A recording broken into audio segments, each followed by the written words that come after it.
Welcome to FI News Review. I'm your host, Brittany Borer. Today we're going to talk about the consumer's quest for authentic and international cuisines and what thought leadership in the food and beverage industry can learn from this behavior.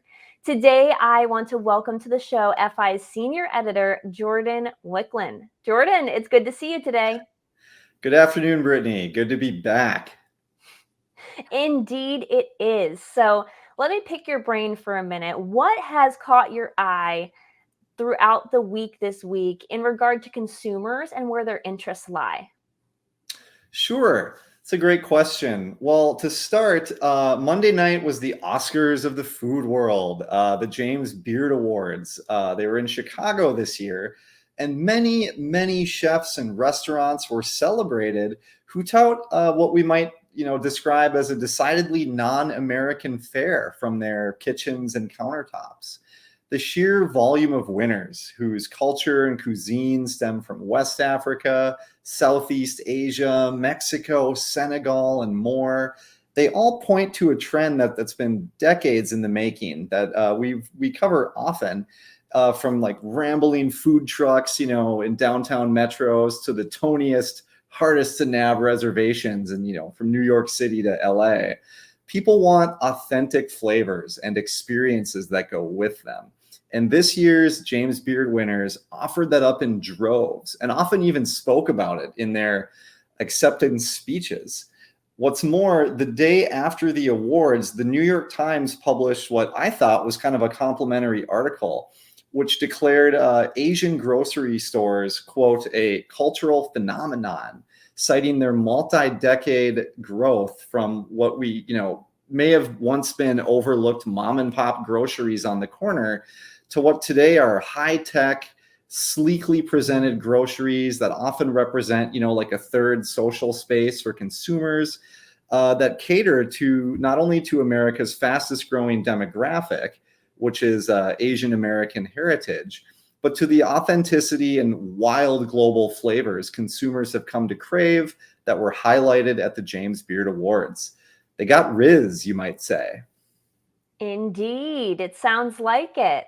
So my next question for you is limited time offerings and unique flavors continue to be popular with consumers. Why do you think that is? Well, as consumers age and palates proliferate, I didn't always like sushi, for example. Food science and the globalization of flavors have really captured the imaginations and the stomachs and the budgets of consumers coast to coast. Food is and should be fun, and more manufacturers are kind of willing to give that to consumers, from the snack aisle to, the beverage coolers and beyond. Collaborations abound where, candy meets cookies, functional meets flavorful, bright, vivid textures are sort of taking over the grocery store.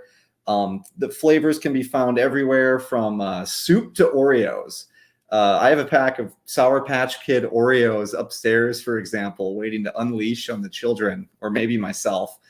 But brands are also taking the time to normalize overlooked flavors and possibilities, from spice-soaked tofu to pickle-flavored goldfish. It's all happening. So what's the bottom line? What can food industry leaders take away from all this? I think as spring has now turned to summer and we're outside, we're grilling, we're lighting up our palates with, new flavors, we're meeting friends and family out and hosting. I think the takeaway is that the only way forward is through.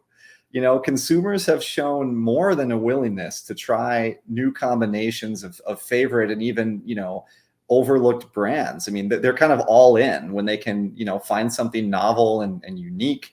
Almost anything can be made functional. Almost anything can be made snack worthy.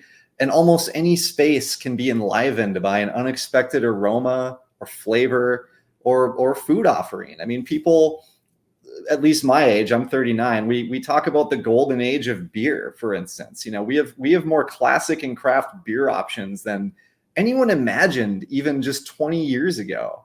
But the thing is, we're there in the food world too.